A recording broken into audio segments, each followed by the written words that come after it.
AR တိုင်းဒေသကြီးပန်းတနော်မြို့နယ်မိသက်ဦးစီးဌာနဦးစီးမှုဦးမောင်မောင်ဦးရဲ့ညွှန်ကြားမှုဖြင့်ပန်းတနော်မြို့ကတဲ့ရက်ကွန်ရန်ကုန်ပသိမ်ကားလမ်းပေးရှိရွှေဝါဝင်းနှင့်စိုက်ပျိုးရေးစေဓာတ်မြေဩဇာမျိုးစစ်မျိုးစုံနှင့်လျာသုံးပစ္စည်းအယောင်ဆိုင်မှာဒီကနေ့မနက်ပိုင်းကမိဘလုံခြုံရေးစစ်ဆေးခြင်းဆောင်ရွက်ပါတယ်။အဲဒီလိုဆောင်ရွက်ရမှာမိဘကြိုတင်ကာကွယ်ရေးဆောင်ရွက်ထားရှိမှုများကိုစစ်ဆေးအကြံပေးခြင်း DCP မိသက်စေဖို့အသုံးပြုနည်းကိုလက်တွေ့ရှင်းလင်းပြသခြင်းများကိုပန်းတနော်မြို့နယ်မိသက်စခန်းမှာလက်ထောက်မိသက်ဦးစီးမှုဦးစီသူအောင်ဦးဆောင်ရင်တန်နေတစ်ဖက်ဝင်များကအယောင်ဆိုင်ဝန်ထမ်းများအောင်မိဘအန်ဒီယန်နဲ့ပတ်သက်တဲ့ဆောင်ရန်ရှောင်းရန်များကိုမှာကြားက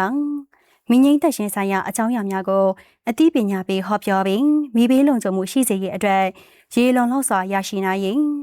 မိသက်စေဖို့များထားရှိရေးအကြံပြုကမိဘလုံခြုံရေးကွင်းစင်စစ်ဆေးကြပါတယ်။ပန်းတနော်မြို့နယ်မိသက်ဦးစီးဌာနအနေဖြင့်မြန်တိမြန်သွားမြန်ညီသက်ဆောင်ပုံနဲ့အညီ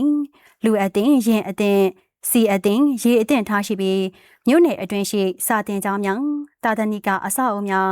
73စီအယောင်ဆိုင်များစိုက်ပျိုးရေးဈေးဆိုင်များဈေးများမိဘအန်တီရဲ့စိုးရိမ်ရတဲ့အနေအများနဲ့